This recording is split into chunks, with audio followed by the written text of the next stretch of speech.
Muy buenas tardes para todos y todas. Soy Silvia García, coordinadora académica de Tributar Institute, y les doy la bienvenida en este espacio donde analizaremos de forma práctica y clara la reforma laboral, la Ley 2466 del 2025 y Circular Externa 0083 del 2025, con un enfoque directo a cuál ha sido el impacto en la gestión empresarial y las obligaciones laborales. Recuerden que este espacio es gracias a Mutual Tributar, donde apoyamos el desarrollo profesional de contadores y tributaristas. No se olviden de seguirnos en nuestras redes sociales. Sin más preámbulos, los dejo entonces con el doctor Fernando Triana. Él es abogado, especialista en Derecho Laboral y Seguridad Social, con más de 10 años de experiencia.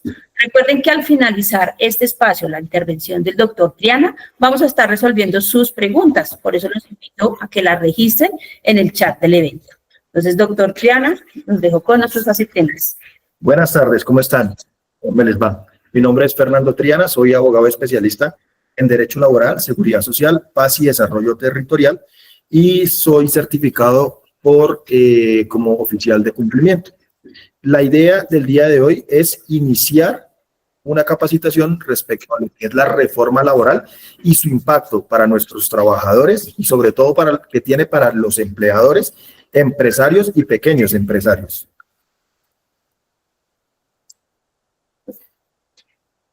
Hablemos un poco de la reducción de la jornada laboral.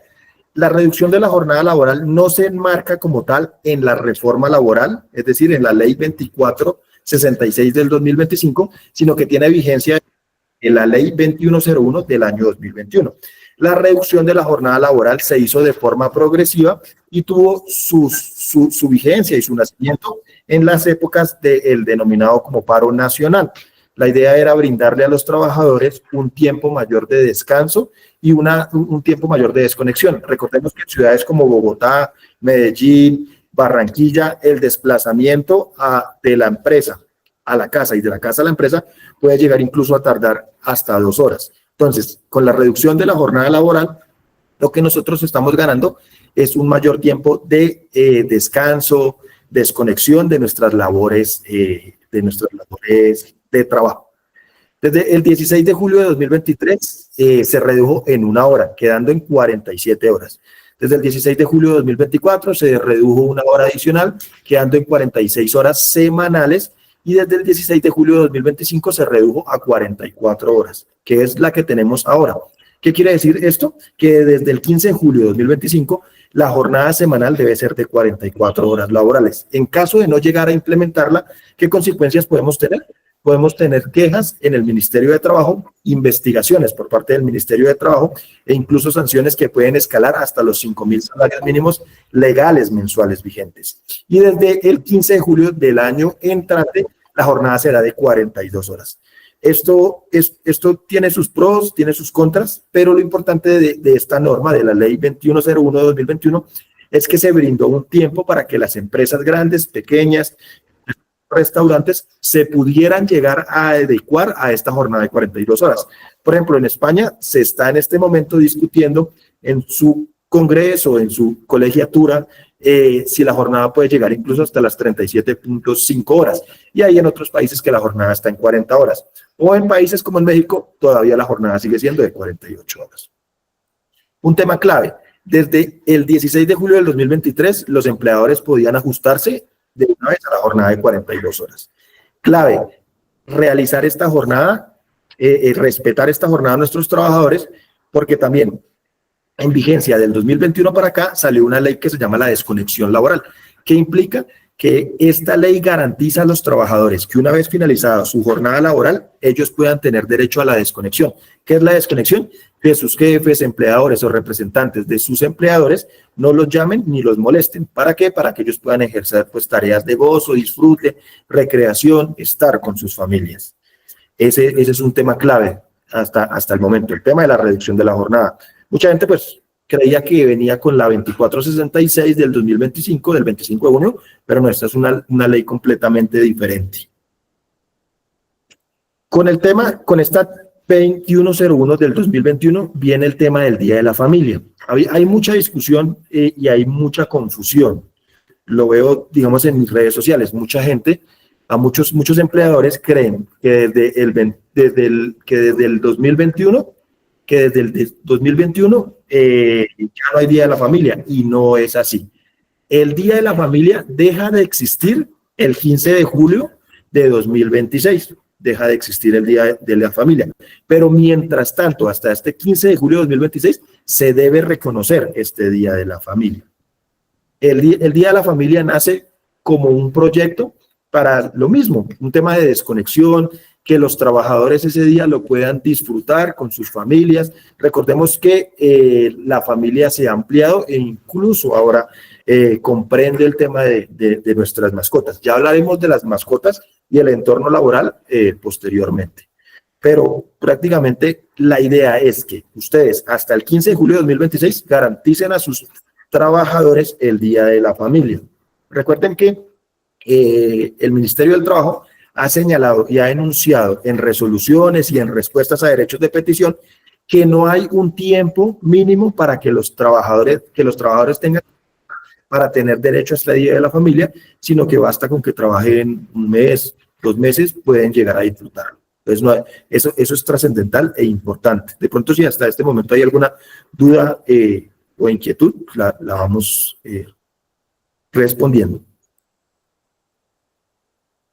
Con la 2101 también tiene que verse, digamos, afectado la ley de 1990, que obligaba a las empresas que tuvieran más de 50 trabajadores dentro de la jornada laboral de esas 48 horas a dar 2 horas para la recreación de sus trabajadores o para la capacitación. Pero el 15 de julio del 2016, estas 2 horas obligatorias de capacitación en transcurso de la jornada desaparecerán. Entonces, para que los tengan muy pendiente. Esta es una norma que mucha gente desconocía y precisamente digamos que el desconocimiento de la norma no evita que no se ponga en práctica y que eventualmente un juez ordinario laboral nos pueda llegar a condenar por no dar cumplimiento o en su efecto el Ministerio del Trabajo. Buenas tardes. Entonces, vamos a admitir. Buenas tardes. ¿Cómo quedarían los contratos de los empleadores ya que hay varios, ya que a varios siempre se contrató por servicios y los turnos son nocturnos? ¿Cómo se pagarían? Bueno, hay un tema clave y es que esta ley no afecta a los contratos de prestación de servicios. Los contratos de prestación de servicios tienen una naturaleza diferente, que no es una naturaleza laboral, sino una naturaleza civil y o comercial. Por lo tanto, no se verían afectados. Pero hay un tema clave. Si usted en vigencia ese contrato de prestación de servicios cumple un horario, está subordinado, lo disciplinan y recibe una remuneración, posiblemente usted es acreedora de un contrato realidad, que en la realidad es un contrato de características laborales, es decir, es un contrato laboral. Eventualmente usted le va a tocar demandar ese contrato realidad ante un juez ordinario laboral, dependiendo si es una clínica privada o una clínica pública, o iniciar el proceso de reclamación ante un juez administrativo si es una clínica, es un hospital público. Algunas dudas que han preguntado. ¿La empresa puede desde ya acogerse a las 42 horas? Sí, lo puede hacer desde ya. Y hay muchas empresas que lo hicieron desde el principio. Desde el año 2021 se acogieron a las 42 horas. Lo que pasa es que la jornada es la que pacten las partes. Y de acuerdo a esa jornada, pues también es el salario es el que logren pactar las partes. Todo trabajo extra por encima de las 44 horas deben de acordar y recordar que genera horas extras y debe ser reconocido como tal. Esta norma es muy, muy complicada con el tema de las horas extra, porque el empleador debe de llevar un control específico, quincenal, si paga quincenal, o mensual, si paga mensual, y entregárselo todas las mensualidades a sus trabajadores, las horas extra o el tiempo suplementario que alcanzaron a trabajar. ¿Cuál es el espíritu de estas capacitaciones? ¿Y cuáles son las capacitaciones de obligatorio acatamiento por parte de los empleadores colombianos? Entonces, tenemos el plan de igualdad y formación en igualdad de género. Este plan deben de contemplarlo en su sistema de seguridad y salud en el trabajo integral. Prevención del acoso sexual y por razones de sexo. Recordemos que el año pasado salió una ley en la cual a los trabajadores, a los empleadores colombianos se les obliga a adoptar un protocolo y una política de acoso sexual, la cual debe ir incorporada en el reglamento interno de trabajo. Entonces ya tenemos 2, 3 elementos que tenemos que ir modificando en nuestro contrato de trabajo, como hemos hablado. Entonces, la reducción de la jornada laboral, el tema de las 2 horas de recreación o de capacitación, y adicionarle el protocolo y el protocolo y la política de acoso sexual. También el tema de la diversidad y derechos colectivos, también es una capacitación que se debe dar y es de obligatorio acatamiento. Un canal interno de denuncias, es una capacitación en donde nosotros les señalamos a nuestros trabajadores, de acuerdo al SAGRILAF, al SARLAF, y el tema del comité de convivencia y el tema de protocolos de acoso sexual, los medios electrónicos donde nuestros empleados pueden poner una denuncia y cómo la debe conocer pues los distintos departamentos de nuestra empresa. Y los prevención de riesgos laborales, CST, esta ya estaba implementada en el sistema de seguridad y salud en el trabajo integral. ¿Alguna pregunta? Bueno, ¿qué pasa con el Día de la Familia? Como les había comentado anteriormente, esto también hay que hacer esa modificación en el reglamento interno de trabajo. El reglamento interno de trabajo es la brújula de los empleadores y de los trabajadores. ¿Por qué? Porque ahí se señalan todas estas características laborales. Una de ellas es que el Día de la Familia desaparecerá el 15 de julio del año 2026. Ahora, hablemos del tema de los recargos dominicales y festivos. Los recargos dominicales y festivos eran del 75%, pero yo quiero hacer una aclaración importante. La jornada flexible permite que si sus trabajadores trabajan todos los domingos, se fije un día diferente de descanso al día domingo, pero la idea es que el día de descanso debe ser siempre, todas las semanas, el mismo. Entonces, si el día de descanso va a ser el martes, siempre debe ser el martes. Y si mi trabajador trabaja este día martes, yo debo remunerárselo como si fuera un dominical o un festivo. Entonces, con anterioridad al 1 de julio del año 2025, el recargo había sido modificado al 75%. ¿Qué significa esto? Que yo le pago la hora convencional y adicional le pago un 75% sobre esa hora convencional. Si el trabajador ganaba 10.000 por hora, pues le pagabas 7.500 adicionales, es decir, su día le valía 17.500. Pero desde el 1 de julio del presente año, este recargo dominical y festivo será del 80%. Es decir, si una hora le valía 10.000, ahora le va a valer, le vale ese recargo 8.000 adicionales, es decir, para 18.000, como para redondar un ejemplo. Y a partir del 1 de julio del año 2026 se incrementará el recargo al 90%. Entonces, lo mismo, la hora tradicional y convencional vale 10.000 y el recargo son 9.000, entonces ese día le valdría 19.000. Es un ejemplo, claramente.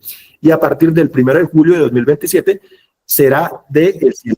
Entonces, si la hora le valía 10.000, ahora le va a valer 10.000 adicionales para un total de 20.000. Digamos que se hace este tema gradual para no afectar a las empresas, sobre todo restaurantes, bares, cines, que trabajan horas que tienen que trabajar casi siempre pues, los domingos y los festivos.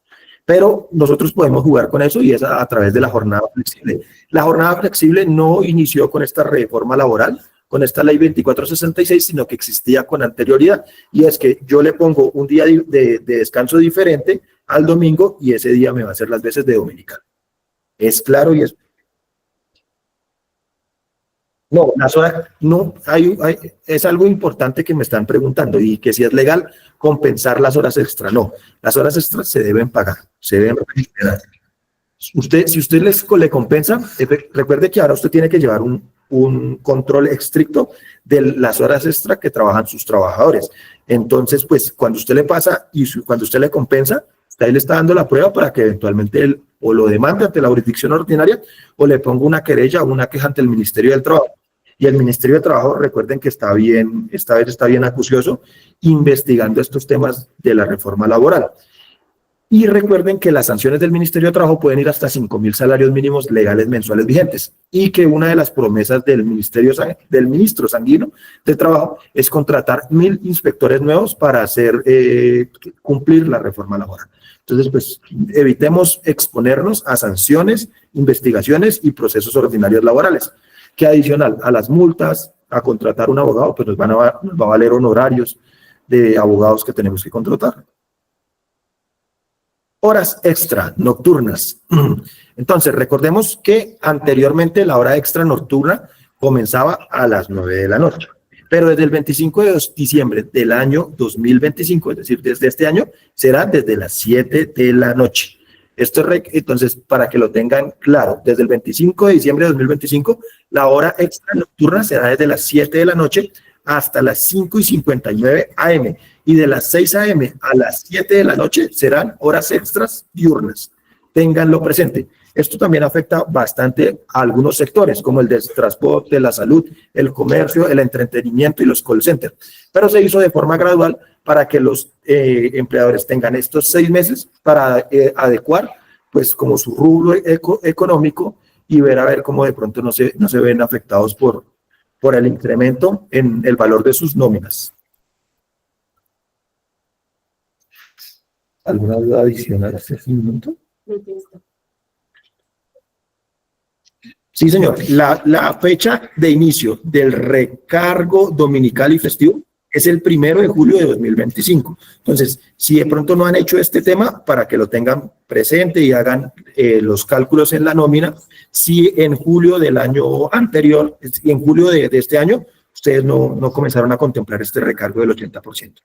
Y en julio del año 2026 será del 90% y en julio del 2027 será el 100% de este recargo dominical y festivo.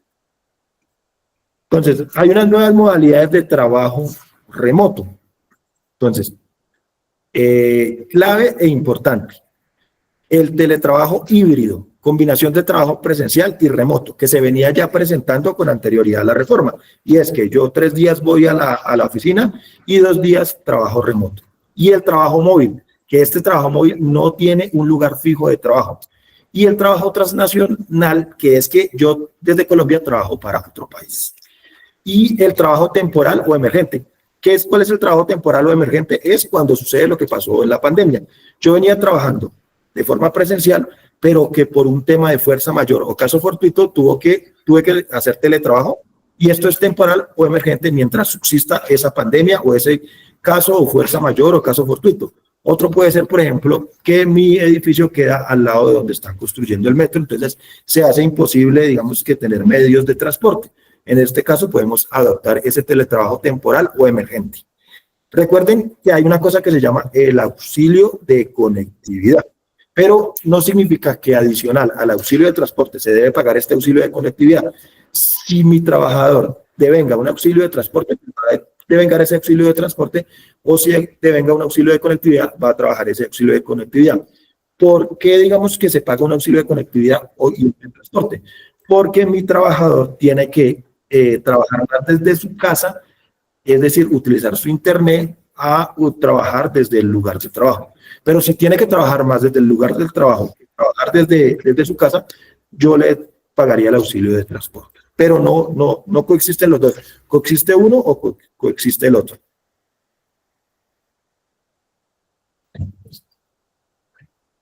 ¿Qué pasa con las empresas que laboran solo de noche? Pues que tú tienes que reconocerle el recargo al trabajador. Ya que, pues, ¿por qué se reconoce un recargo nocturno? Porque el trabajo, no, pues porque el ser humano es un animal de día y no trabaja en la noche. Entonces, la idea es como compensar ese desgaste de trabajar todas las noches al trabajador, reconociéndole un dinero extra en su nómina. Es básicamente por eso. Listo, la ley. Ahora vamos a un tema clave y especial. El acoso laboral. El acoso laboral está regulado por la ley 1010 del año 2006. No es mayor modificación, sin embargo, hay unos temas claves que ustedes deben conocer. Lo primero, anteriormente el acoso debía ser reiterativo y debía presentarse y coexistir en el tiempo. Ahora basta con una sola acción para que se entienda acoso laboral. Igualmente la ley habla de la dignidad del trabajador. Recuerden que digamos que el espíritu del trabajo es el respeto de nuestros trabajadores a nosotros como jefes y de nosotros como jefes a nuestros trabajadores. Si nuestro trabajador incumple una normativa laboral, incumple una función, una obligación, tengan presente que para eso existe el proceso disciplinario.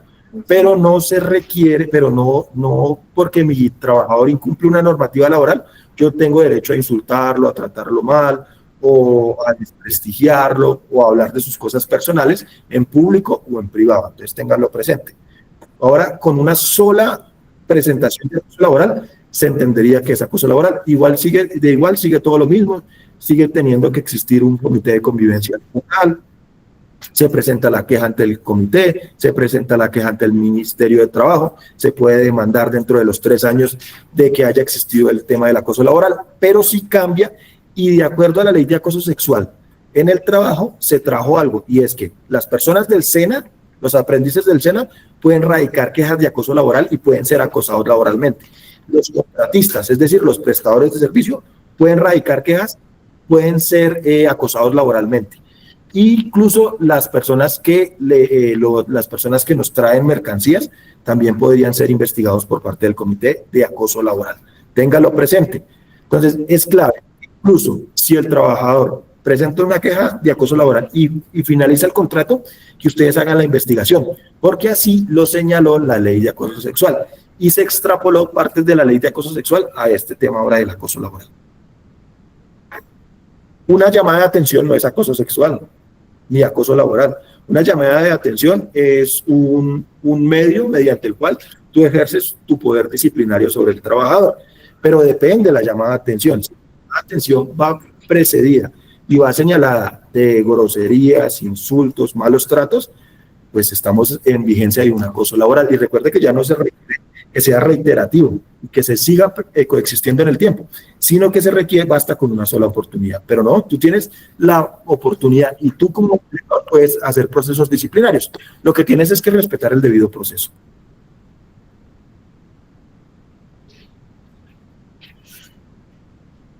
Listo, entonces hablemos del contrato a término fijo. El contrato a término fijo, anteriormente pues yo podía iniciarlo en un periodo inicial menor a 1 año y lo podía prolongar hasta 3 oportunidades, en periodos diferentes a 1 año. Ya después de la tercera prórroga ya debía ser de 1 año. Lo que cambia acá en este tema laboral es que después de que el contrato a término fijo sea superior a 4 años o que con sus prórrogas sea mayor a 4 años, ya inmediatamente tengo que, mediante un otro sí, cambiarlo a un contrato a término indefinido. Es decir, va a mutarme a un contrato indefinido. Otro tema especial e importante es que la ley señala que el contrato a término fijo debe quedar siempre por escrito. Si no queda por escrito, se va a entender que es un contrato a término indefinido. Importante, el preaviso de 30 días calendario de anticipación si yo deseo culminar el contrato a término fijo. 30 días anteriores a la terminación del contrato. Si yo termino el contrato a término fijo con un tiempo anterior a 30 días calendario, recuerde que debo pagar una indemnización, despido sin justa causa, que corresponde al periodo que faltare para terminar el contrato. ¿Y qué pasa, por ejemplo, si yo termino faltando 30 días calendario de anticipación de paso del preaviso, sino que se lo paso al día 3, faltando 29 días? Pues que ese contrato se me prorrogó el tiempo que venía de prórroga. Entonces, si eran 5 meses y yo no pasé el preaviso con 30 días, pues se me va a prorrogar automáticamente otros. Por eso es clave firmar y señalar y notificar el preaviso con 30 días calendario de anticipación.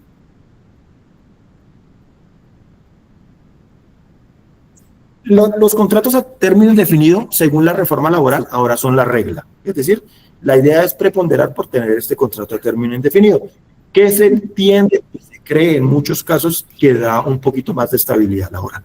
Recordemos que la indemnización del contrato a término indefinido es 30 días por el primer año y 20 días por los subsiguientes, si yo lo deseo terminar sin justa causa. Clave e importante, los contratos que no están escritos y son de carácter verbal, se entenderán que son contratos a término indefinido. Recuerden que también esta ley trae un tema que es un preaviso que yo le debo presentar a mi empleador de que con 30 días en calendario voy a renunciar o me voy a retirar de mi puesto de trabajo. Pero este preaviso no genera ninguna consecuencia, entonces yo puedo o no puedo presentarlo, simplemente lo indicó la norma, pero no genera ninguna consecuencia. Es decir, que yo puedo o no puedo presentarlo y esto no me va a acarrear una sanción o un descuento. Recuerden que los descuentos a los trabajadores deben de realizarse siempre y cuando exista un permiso por parte del trabajador o una autorización de descuento debidamente firmada por las dos partes, para que lo tengan presente. Y hablemos un poco del tema de las licencias laborales que se contemplan en esta norma y que se venían contemplando en las normas y en la normatividad anteriores. La licencia de maternidad y paternidad se mantiene y se garantiza igualmente a padres y madres. Licencia para asistir a obligaciones escolares, esto es clave. Recuerde que con la vigencia de la ley 2466, ustedes ahora tendrán que brindar estas licencias a sus trabajadores. Pero no es que mi trabajador me dice, no, es que yo tengo que ir a los boletines de mi hijo. No, él debe presentarme la prueba de que va a ir a los boletines de su hijo y debe emplear el tiempo necesario para el tema de la entrega de boletines y posteriormente, cuando finalice la entrega de boletines, tiene que restablecerse a la jornada laboral convencional. Pero estos tiempos yo no se los puedo descontar de su salario ni puedo obligarlo a que los reponga. Las licencias de calamidades domésticas están iguales. Licencias para trámites legales. Temas, por ejemplo, de demandas, que yo necesito ser testigo, que yo tengo una audiencia, debe de brindármelas mi empleador. Igualmente, yo debo probar que estaba y que duré ese determinado tiempo en ese trámite legal. Y igualmente las licencias para desempeño de funciones sindicales también están garantizadas. Llegamos a un tema caldeado, es el tema de los aprendices SENA. Tengan presente y claro que con la reforma laboral cambió sustancialmente el tema del tema de los aprendices SENA. ¿Por qué? Porque ahora los contratos no podrán ser mayores a 3 años y cambió la remuneración y la forma como se entiende que los empleados del SENA están en etapa práctica. Lo primero es importante señalar que cuando los aprendices SENA que están en etapa práctica, se entiende que son trabajadores laborales, es decir, tienen derecho a salario, prestaciones sociales y a cotizaciones a seguridad social integral, incluyendo ARL, y que su remuneración o su pago ya ese es el 100% de un salario mínimo legal mensual vigente, y que cuando están en etapa productiva se les debe de conceder el 75% de un salario mínimo legal mensual vigente como apoyo de sostenimiento.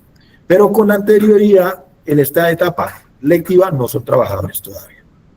Entonces, aportes a la seguridad social. En la fase lectiva, salud y riesgos laborales como dependiente. Es decir, como si fueran trabajadores. Pero no en esta etapa, trabajadores, ténganlo presente. Y en la etapa práctica, al ser trabajadores y ser su contrato uno especial a término fijo, están obligados a tener salud, pensiones, riesgos laborales, prestaciones sociales, auxilios y demás derechos propios del contrato laboral. Ya vamos a ver desde cuándo comienza a regir este tema de los aprendices para que lo tengan muy presente. Y hablemos de la sentencia C457 de 2004. El sostenimiento mensual no puede ser regulado a través de convenios o contratos colectivos o fallos arbitrales. Es decir, el sostenimiento y la remuneración mensual está fijada por la ley, en este caso por la ley 2466 del 2025. Clave e importante. Entonces vamos a comparar. La monetización, uno debe pagar como monetización, si no quiere contratar, 2.135.250. Pero el valor del aprendiz, ya contemplando todos estos cálculos de seguridad social y prestaciones sociales, es 2.396.933. Entonces, por eso digamos que se presentó mucho la discusión al momento de su aprobación de que ya no iban a contratar aprendices en etapa lectiva o en etapa práctica. Sin embargo, pues, más allá de pagar o no la monetización, es bueno contar con un aprendiz SENA porque de pronto es una persona joven que viene con conocimientos nuevos, con conocimientos pues relativamente nuevos, viene de la academia y puede de pronto aportarnos nuevas ideas y puede ser un plan de crecimiento. Comienza como aprendiz SENA, pero puede llegar a ser incluso gerente de la empresa. La clave es la circular 83 en este tema de los aprendices SENA. Esta circular nos señala que desde el 25 de junio de 2025 Los aprendices SENA que están en etapa lectiva serán remunerados al 75% y que desde el 25 de junio de 2025 tendrán que ser remunerados al 100% del salario mínimo legal mensual vigente si están en etapa práctica. Entonces tengan presente, si sus aprendices del SENA, el contrato de etapa práctica o en etapa lectiva fue firmado con anterioridad al 25 de junio, ustedes incluso tienen que reconocerles, si están en etapa práctica, 6 días de prima de servicios por el primer semestre, para que lo tengan presente.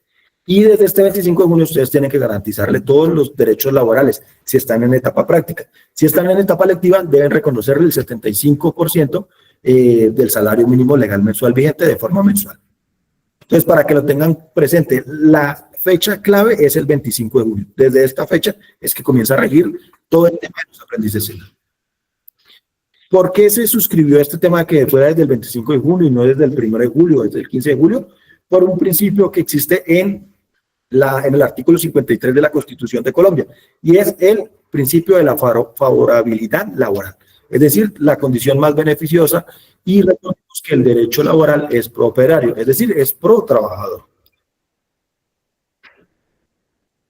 Tenemos un tema clave que ya veníamos tocando y es el tema de la política de acoso sexual. El protocolo y la política de acoso sexual deben de hacer parte del reglamento interno de trabajo y deben de coexistir dentro de nuestros elementos y dentro de nuestros documentos jurídicos laborales. En nuestros departamentos de recursos humanos o de talento humano debe existir una política de acoso sexual y un protocolo de acoso sexual. ¿Qué significa esto? Que primero, esta ley favorece también a contratistas, trabajadores, aprendices del SENA en etapa práctica, a las personas que incluso puede favorecer a las personas que nos venden productos a nuestra empresa. Clave, hay que tener esta política, hay que actualizar nuestro reglamento interno de trabajo con esta política de acoso sexual.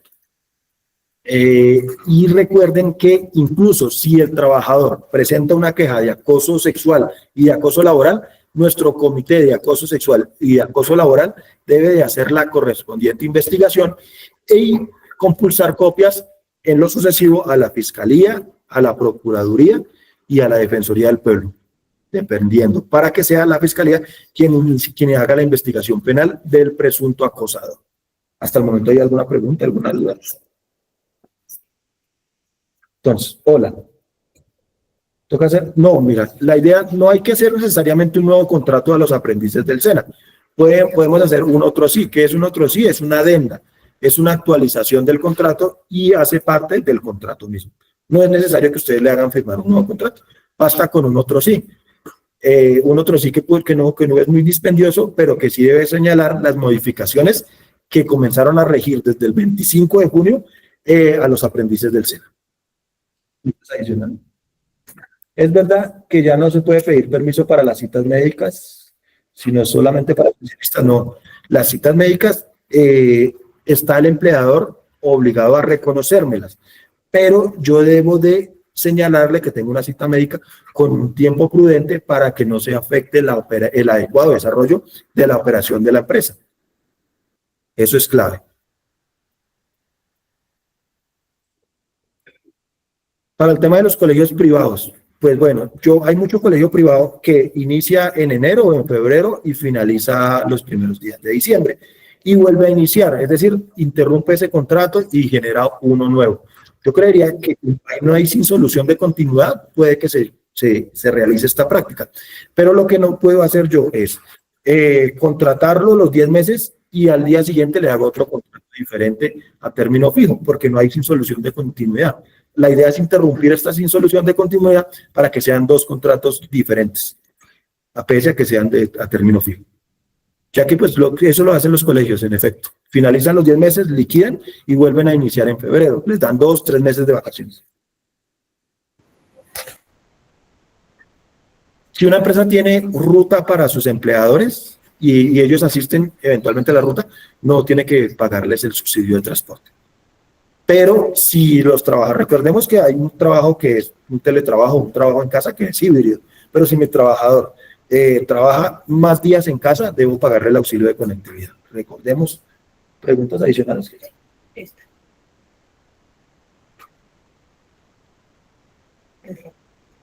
Bueno, si tú tienes un restaurante, lo que yo, digamos, he venido recomendando a los restaurantes es que hagas o un otro sí y negocies con tu trabajador para que generen una adenda o un otro sí y adopten la jornada flexible, porque los restaurantes o los bares requieren trabajar muchas veces los días domingos. Entonces, la idea es que tú le cambies el día de descanso al martes, al miércoles, al jueves, pero que ese día de descanso siempre debe ser ese martes, ese miércoles y ese jueves, para que a ese martes, miércoles o jueves haga las veces de dominical.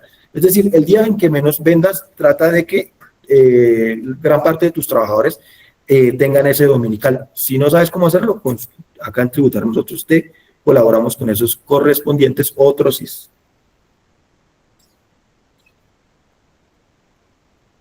Pero es que en la etapa lectiva el trabajador no tiene que ir. El aprendiz del SENA no tiene que ir. No podría haber un accidente de origen laboral, porque el aprendiz no está no está ejerciendo la prestación personal del servicio. Salvo que tú lo hagas ir en etapa lectiva y cuando lo haces ir y está en tus instalaciones y está cumpliendo tus funciones, pues tenga un accidente laboral. Pero se entiende que en la etapa lectiva él no tiene que ir, ¿no? La idea es que él comience a ejercer sus funciones y su prestación personal de su servicio como trabajador en la etapa práctica. No, el tema, entonces, si una persona vive a 100 metros del lugar del trabajo, debe pagar auxilio de transporte. Eso ya cambió y así la persona esté a 100 metros, le debes pagar el auxilio de transporte.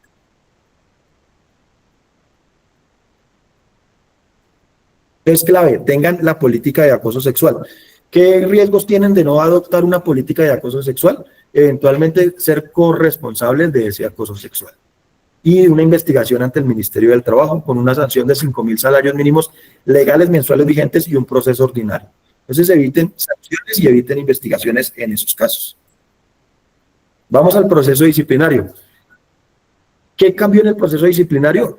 El tema clave y trascendental es que una vez nosotros hagamos la citación de descargos con la formalización, comunicación formal de los cargos y la notificación de los cargos, debemos de brindar 5 días hábiles, es decir, si nosotros trabajamos de lunes a sábado, esos días son hábiles, el domingo no es hábil, para que nuestro trabajador genere su derecho a la defensa y la contradicción, es decir, recaude pruebas, busque testigos, busque testimonios, y después del 5.º día ya podemos hacerle lo que se llama en derecho laboral como la diligencia de descargos.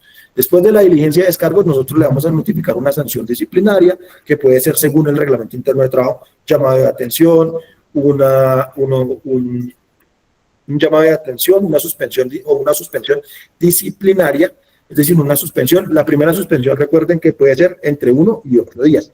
Si ya hay una suspensión posterior a esa, puede ser hasta 2 meses y así.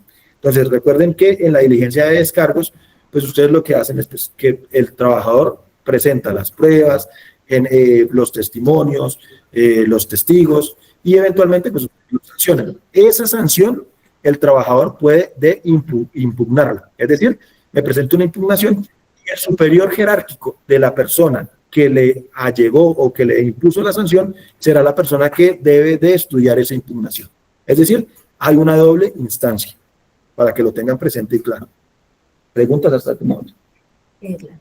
Buenas tardes. Para los contratos a término fijo a 3 meses, ¿lo puedo terminar cumpliendo los 30 días antes? ¿Aún puedo hacer contratos a término? Sí, los contratos a término fijo se pueden hacer desde 1 mes en adelante. Entonces, cuando el contrato a término fijo es de 1 mes, pues no requiere el preaviso de los 30 días, porque se entiende que va a finalizar al mes. Pero cuando ya son superiores a 1 mes, sí requieren el preaviso de los 30 días. Trascendental e importante que ustedes notifiquen este preaviso con 30 días. Si no, este contrato se les va a prorrogar. En este caso, si son 3 meses, se le va a prorrogar otros 3 meses. Clave importante, que ustedes le brinden al trabajador en la comunicación de la sanción disciplinaria la posibilidad de impugnación. Es decir, la posibilidad de que dentro de los 3, 4, 5 días, eso lo fijan ustedes en el reglamento interno de trabajo, por eso es lo trascendental y lo importante de actualizar el reglamento interno de trabajo. La ley 2466 nos dio un periodo de un año, es decir, desde el 25 de junio del 2025 hasta el 25 de junio del año 2026 para hacer esta actualización de este reglamento interno de trabajo. Si no lo hacen, nos exponemos a investigaciones del Ministerio de Trabajo desde el 26 de junio del año 2026. ¿Es legal darle al empleado media hora de almuerzo? Pues la norma jurídica no señala que debe ser 1 o media hora. Lo que sí dice es que debe haber un tiempo de descanso que divida la jornada laboral en dos. Lo que no significa que mi trabajador, después de la jornada laboral de 8 horas o de 9 horas, me puede trabajar ahí mismo otra jornada laboral. Debe haber siempre un periodo de descanso. Una cosa clave es que los periodos de descanso deben de ser, es decir, los días dominicales o los días de descanso, si no es el domingo, y vamos a adoptar una jornada flexible y va a ser el martes, debe ser siempre estos periodos de descanso de 24 horas. No pueden ser menos de 24 horas. Recuerden clave del derecho a la desconexión de los trabajadores. ¿Sí? Entonces no, pues salud, pero lo que pasa es que, bueno, esa es una pregunta muy importante. Entonces, con respecto a la fase electiva, ¿qué decía que se debía pagar salud y riesgos? ¿No sería solo salud? La idea es que solamente se pague salud, pero si ustedes van a la 2466, habla de riesgos laborales. Yo creo que puede ser un error de los legisladores, que en el afán de aprobar la norma, por lo que había como un tema político ahí inmerso de lo de la consulta, omitieron ese tema. Entonces, eso es clave. Hay que revisar con las planillas de pago, mi planilla, tu planilla, nuestra planilla, para ver si efectivamente cómo se va a hacer ese tema de cotizarles a ARL si ellos no están haciendo la prestación personal del servicio. Pero eso pudo haber sido un error de redacción del legislador ante el afán de tener que aprobar esa norma, porque recuerden que eso fue en un plazo de 15, casi un mes, que debieron haber aprobado la reforma pues con un impacto grande. Tema de plataformas digitales, un tema importante y especial. Van a haber dos modalidades, una dependiente y subordinado, que va a ser un trabajador convencional, quien va a tener pues su derecho a su salario, educación, seguridad social, etcétera. Ese va a ser el trabajador dependiente y subordinado. Y el trabajador, y la otra modalidad va a ser un trabajador independiente y autónomo, mediante el cual pues se le van a tener que hacer sus aportes a la salud y a la pensión, pero en una cuantía el 60% los va a asumir la plataforma y el 40% restante los va a asumir el trabajador. Lo que respecta a la ARL la debe pagar el contratante o mejor dicho, la plataforma. Para calcular estos aportes que debe realizar el trabajador, se toma el 40% de las ganancias que obtuvo el repartidor en vigencia de ese año. Y esta norma también va a tener un periodo de transición, es decir, se debe adoptar 12 meses después de la expedición, es decir, debe entrar ya en vigencia el 25 de junio del año 2026. El tema de las plataformas virtuales, lo que es un gran avance. ¿Por qué? Porque cuando inició Rappi, Picat, pues las personas que hacían estos transportes se accidentaban o tenían accidentes y nadie respondía, entonces quedaban prácticamente que en la indigencia. Entonces yo creo que este tema de las plataformas digitales es un gran avance. Y recuerden que pues va a tener una vigencia de 12 meses, es decir, el 25 de junio del año 2026 entrará en vigencia. Recuerden que esta norma también trae incentivos a las empresas que contraten nuevos trabajadores. Trabajadores como cuáles, jóvenes, mayores de 50 años y mujeres. Porque las mujeres siempre se ven un poquito más castigadas por el tema en el mercado laboral, porque pues hay mucho empleador que cree que por lo que eventualmente, digamos, las mujeres quedan pueden llegar a tener pues un embarazo, que eso le va a significar pues pérdidas a los trabajadores, lo cual no es cierto. Entonces, por eso, pues todos sabemos que incluso después de los 30 años es muy difícil que contraten un trabajador en Colombia. Acá se habla de contratar trabajadores mayores de 50 años. También las empresas que tienen entre 100 y 500 trabajadores deben de contratar trabajadores en estado de discapacidad. Estos trabajadores deben aportar un certificado que les va a expedir la entidad respectiva de que son trabajadores en condición de discapacidad. Recuerden que la Corte Suprema de Justicia ha señalado que los trabajadores en discapacidad son aquellos que tienen más del 15% de pérdida de capacidad laboral debidamente comprobada. Pero la Corte Constitucional ha señalado que no basta, no se requiere este 15% de pérdida de capacidad laboral, sino que puede ser un trabajador aforado por salud si tiene una enfermedad grave o complicada. Esto es lo que respecta a este tema. No, el empleador no tiene que pagar auxilio de transporte si les pone, bueno, ¿por qué el patrón no debe pagar auxilio de transporte si les tiene transporte? Si usted les tiene ruta, no tiene que pagarles auxilio de transporte, ya lo indicamos. Pero si el trabajador es híbrido, es decir, tiene 3 días en su casa y 2 días tiene que presentarse en las oficinas o en el puesto de trabajo, pues tú no le tienes que pagar auxilio de transporte, sino auxilio de conectividad. ¿Por qué? Porque trabaja más desde el hogar que lo que trabaja desde el puesto de trabajo.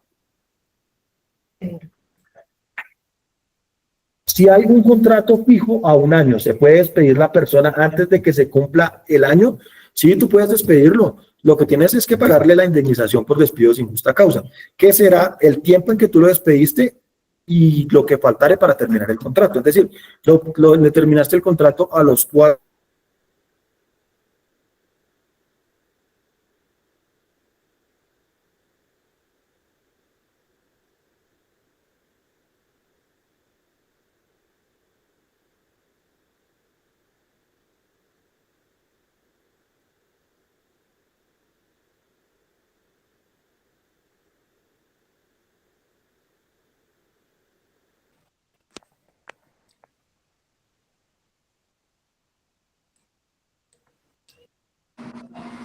Se te apagó el audio.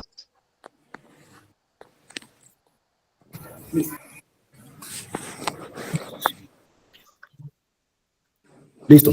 Entonces, ¿en qué estábamos? Entonces, en el proceso disciplinario, ¿quién conoce de la segunda instancia en caso de impugnación? Entonces, la idea es que sea el superior jerárquico de la persona que me impuso la sanción disciplinaria. Esto debe estar debidamente estipulado en el reglamento interno del trabajo. ¿Quién va a conocer esa segunda instancia? Ténganlo presente. Como se han dado cuenta a lo largo de la capacitación, la conclusión es que debemos actualizar el reglamento interno de trabajo y los contratos laborales y en lo que respecta a todos los documentos jurídicos laborales de los departamentos de nómina, recursos humanos y talento humano. Pues el reglamento interno de trabajo debe publicarse en cartelera o en espacio del lugar de trabajo o lo puedo dar individualmente a cada trabajador. Sí, debe publicarse. Sí, en cada una de las sedes que tenga tu empresa, pero ahorita permite algo especial y específico y es que el contrato, que el reglamento interno de trabajo se le puede comunicar a los trabajadores mediante la intranet o mediante los contratos personales, mediante los correos personales de cada trabajador. Pero recuerden que una vez publicado, los trabajadores cuentan con 15 días hábiles para solicitar de pronto modificaciones, alteraciones o poner su punto de vista respecto al reglamento, las modificaciones del reglamento interno del trabajo. Si ustedes tienen más de 5 trabajadores, lo ideal es que tengan un reglamento interno de trabajo. Incluso si tienen menos, pues ir preparando un reglamento interno de trabajo porque es como la carta de navegación de trabajadores y de empleadores. Ahora, bien, vamos a seguir contestando algunas preguntas muy importantes y trascendentales. Entonces, si el empleador contesta los descargos adjuntando evidencia, como correos electrónicos, y nunca le notificaron la respuesta, unos meses después lo despidieron sin justa causa, ¿eso es legal? Pues recuerda que en el proceso disciplinario debe haber la inmediatez. ¿Qué es la inmediatez? Es decir, que una vez conocida la falta disciplinaria por parte de mi empleador, y lo que señala de pronto alguna jurisprudencia y algunas respuestas del Ministerio de Trabajo, es que este proceso disciplinario no se haga en la vigencia de un mes después de conocida la falta disciplinaria. ¿Los contratos por obra o labor requieren preaviso? No, no requieren preaviso. ¿Por qué? Porque los contratos por obra o labor son indeterminados. Se sabe cuándo comienzan, pero no cuándo finalizan. Lo que sí es especial es que los contratos por obra o labor sí tienen ahorita, digamos que, una mayor veeduría. ¿Por qué? Porque debe ser efectivamente por obra o labor determinada. Un claro ejemplo es, por ejemplo, nuestra empresa la contrataron para construir un edificio. Y nosotros para la construcción de ese edificio necesitamos un profesional en CST. Entonces, cuando comienza la obra, pero no sé cuándo finaliza la obra. Ahí podría haber dudas, preguntas adicionales, estamos a la orden para responderlas. Con la nueva reforma, una persona que tiene un contrato a término fijo de 6 meses y se cumple en noviembre, ¿qué se debe hacer con el siguiente contrato? Pues si el contrato lo prorrogó o inició en 6 meses, usted puede darle una prórroga de otros 6 meses. Puede notificarle 30 días antes, calendario, la finalización del contrato. Ya depende de la necesidad de la operación o el desarrollo de las funciones del trabajador. Si usted lo sigue requiriendo, pues usted puede prorrogarle el contrato por otros 6 meses. Obviamente, recuerde que los contratos a término fijo se pueden prorrogar hasta por 3 oportunidades si son por periodos inferiores a 1 año. Después de la tercera prórroga, son obligatoriamente a 1 año, se deben prorrogar. Y recuerden que si duran más de 4 años esos contratos, es importante y trascendental que después, si dura más de 4, que los modifiquen mediante otro sí a un contrato a término indefinido. La idea de eso es darle un poquito más de estabilidad al trabajador.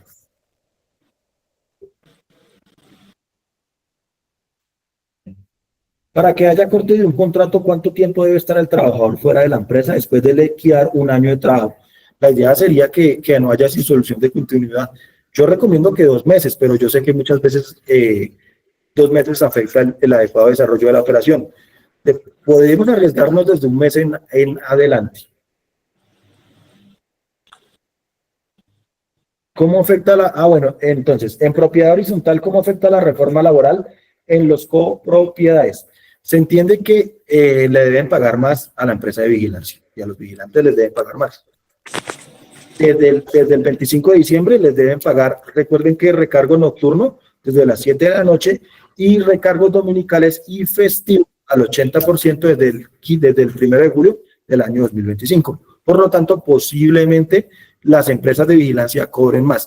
Pero en mi experiencia, las empresas de vigilancia tienen bastantes complicaciones para lo que son el pago de salarios de acuerdo a la ley a sus trabajadores. Entonces, eso es muy subjetivo.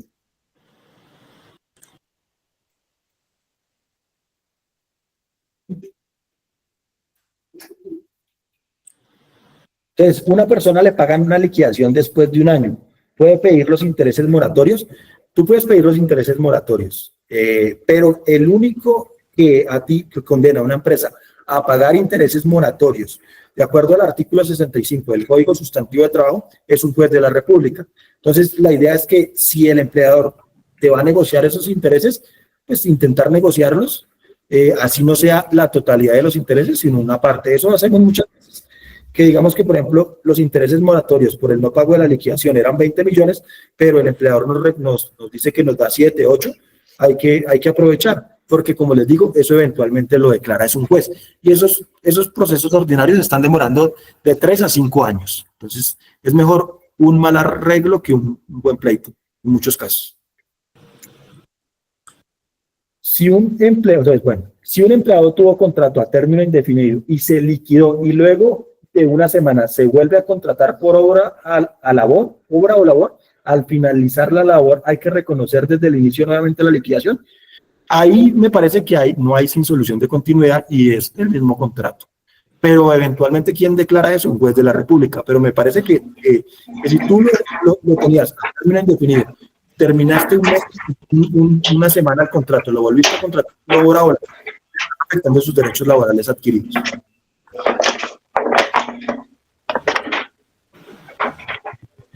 No, bueno, entonces, la reforma laboral, ¿en qué cambia el aporte de seguridad social de los independientes?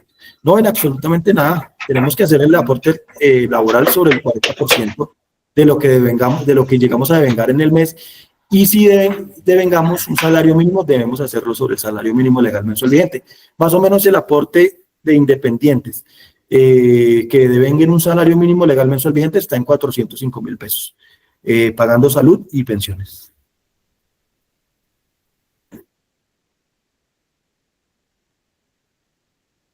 Pues bueno, hay una empleada que tiene contrato de aprendiz productivo y se le va a cancelar el contrato.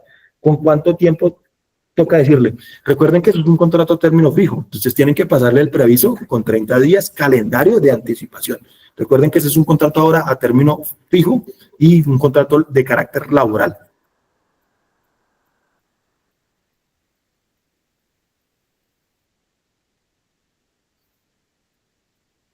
Entonces, es mal interpretado que cuando dice que con la reforma laboral todos los contratos que se firmen de ahora en adelante van a ser a términos indefinidos, ¿no es verdad? No.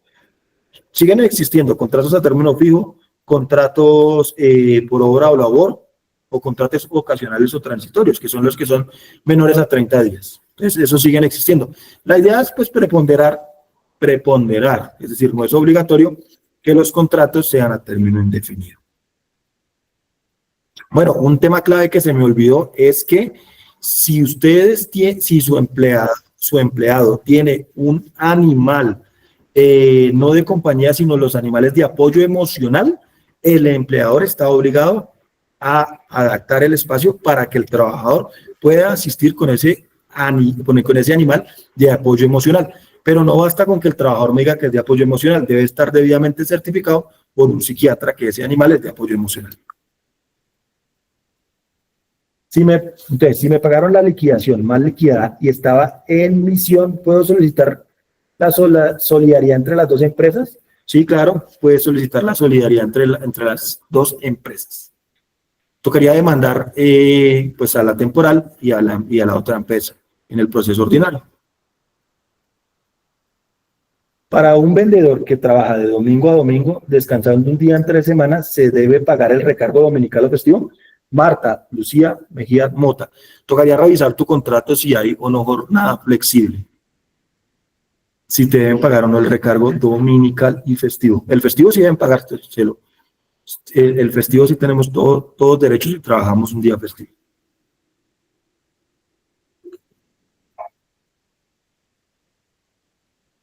Bueno, ¿cuánto tiempo debe de estar un trabajador fuera de la empresa después de liquidar un año de trabajo? La idea sería que por lo menos 2 meses, pero ustedes se pueden arriesgar desde un mes en adelante.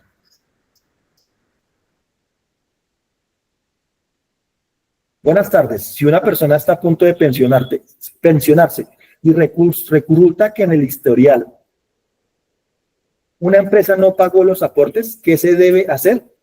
Entonces, la idea es que si usted fue afiliado a la Seguridad Social en vigencia de ese tiempo en que no le hicieron aportes, hay que radicar una solicitud a Colpensiones para que inicie el cobro coactivo de esos aportes. Si no, hay que solicitar a esa empresa que haga el pago de esos aportes a Seguridad Social. Si no, toca demandar ordinariamente ante un juez laboral. Doctor. Entonces, doctor Triana, ¿puedo hacer una pregunta en vivo? No, porfa, escríbemela y yo te la contesto con mucho gusto. Entonces, si el trabajador labora un festivo, debo aparte pagarle el recargo, darle un día libre. Pues no. Recordemos una regla. Hay trabajo dominical, ocasional y permanente. Entonces, el trabajo ocasional es que yo trabajo entre 1 y 2 domingos al mes. Ahí me deben remunerar esos domingos o darme un día de descanso. Pero si yo trabajo más de 3 días, domingos al mes, me deben remunerar esos días y darme un día de descanso obligatorio, adicional al día de descanso que yo tengo en la semana o que yo tendré. Una pregunta con respecto a los dominicales. ¿Rigiendo lo ocasional y lo habitual o qué manejo ahora se da? Sí, exactamente. Ocasional y habitual. Depende, recuerde, ocasional, 2 domingos, habitual, más de 3 domingos. Bueno, un lunes festivo, si tu trabajador trabaja un lunes festivo, debes de pagarle el recargo dominical o festivo, del 80% en esta época. Buenas tardes. Con la reducción de la jornada laboral, la hora ordinaria de un salario mínimo se debe dividir en 200. Uy, madre, ahí sí me corchó porque toca sacar el cálculo. Pero sí, nos toca sacar el cálculo, efectivamente.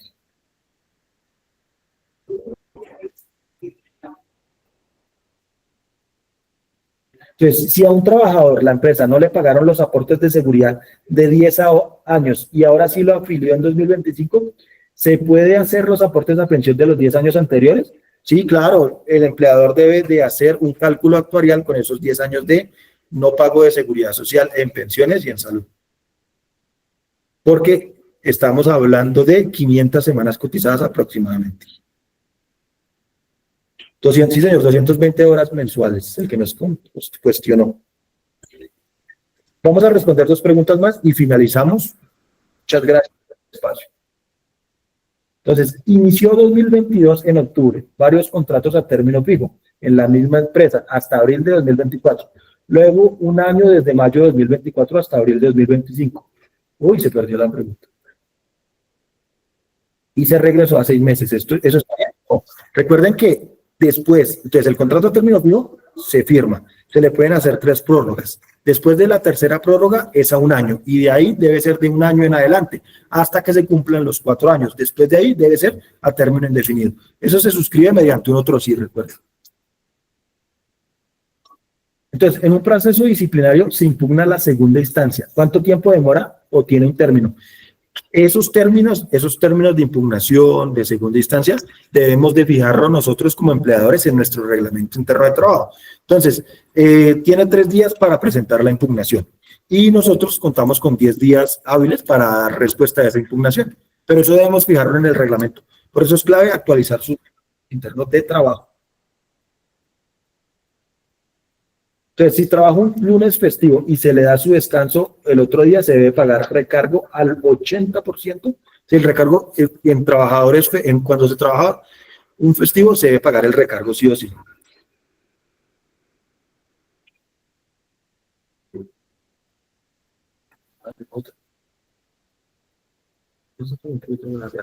¿Crees que un trabajador puede ser despedido por equivocarse en la realización de una factura electrónica? Digamos que tenía que facturar 1 millón y colocó 1.000 millones. Ni el comprador ni el vendedor se dieron cuenta, sino hasta meses después. Mira, lo que tú tienes que hacer como trabajador es ir al reglamento interno de trabajo, revisar las faltas graves y gravísimas, y de acuerdo a eso podrás ver si esa falta da para culminar el contrato de trabajo. La culminación del contrato de trabajo con justa causa no es una sanción disciplinaria, sino es una terminación del contrato de trabajo. Listo, compañeros y compañeras, empresas, jefes, muchas gracias por el espacio. La verdad que muy nutritivo. Muchas gracias. Les vuelvo a presentar a nuestra jefe. Buenas tardes. Bueno, muchas gracias, doctor Triana, por acompañarnos en este espacio. Espero de verdad que haya sido muy enriquecedor, práctico y que hayamos visto ese impacto que tiene en la gestión empresarial estas reformas, esta circular. Gracias por estar acá atentos, por hacer las preguntas. Espero que en su gran mayoría las hayamos podido responder y los invitamos nuevamente a seguirnos en nuestras redes sociales, a estar atentos de próximas capacitaciones y adicional a eso de seguirnos en nuestras redes sociales. Esta grabación, muchos preguntaron que si estaba siendo grabada, claro que sí. Próximamente la vamos a estar colocando en nuestro canal de YouTube y les estaremos enviando como toda la información para que la puedan revisar nuevamente. Muchas gracias a todos, buena tarde, hasta luego.